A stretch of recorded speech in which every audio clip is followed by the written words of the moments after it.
All right, here it is. The Xenon front lip with the FB or the Series 2/3, depending on where you're from. Front bumper, front bar. So we've got them on here. We're going to do a quick pan around in just a minute so you can see it up close. It does require some trimming. So right along the front edge, it's going to require some trimming, and pretty much all the way from the front around to the side. We'll point it out in just a second. It's going to require a little bit of trimming to fit your front bumper cover. Whether you put it in front of the stock plastic bumper cover or you put it behind the stock plastic bumper cover, people like it different ways. Some people have done it both. Some people put it behind, so you've got the stock plastic that comes down, and then behind it is the Xenon front lip. That's the way it installs on the SAs, the 79 to 80s, or 78. That's the way it installs on those. It goes behind the stock bumper.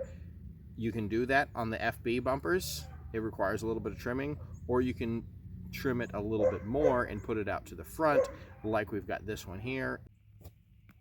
All this edge here, it would come up much higher, except the curvature does not match. So either this needs to be behind the plastic, and then you notch it a little as needed, or you put it in front and you take this edge here, instead of letting it come up here, and you trim it down and you trim it across, and you bring it around over here.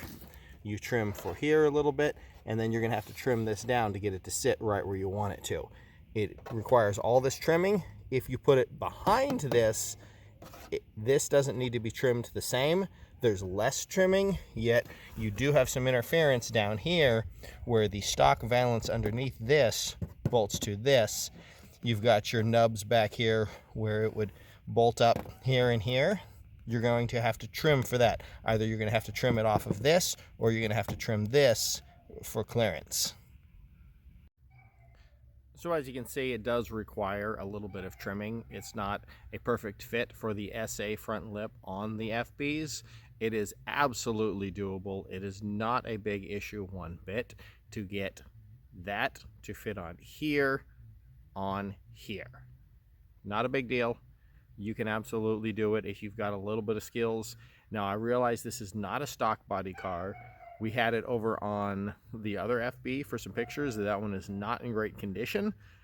Put it on this one to get this configuration so that you guys can see it. We do have to put it on here. We can get a little contrast between the different colors, really trying to show you how it fits. You're going to have, let's see if I can get my hand in the right spot, down here, down there, up over here, looking at it backwards in the camera. All of this is like, it needs a little bit of attention. It needs a little bit of work to be able to make it fit, to make it work, because that front lip was not made for that bumper originally, because this is a mock-up. We've got a nicer conditioned stock bumper, and this Xenon lip we've been playing with, we've hacked it up a bit. It is not in great condition. It's one we're using for mock-up and test.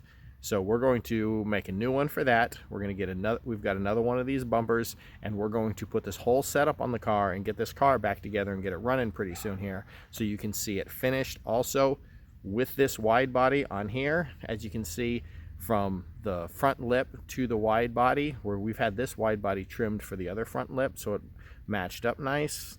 Now with this one it doesn't. We've got canards that are going on there to bring it together and fill in that funky little gap. So we've got all that coming. Future videos, stay tuned. We'll see you on the next one.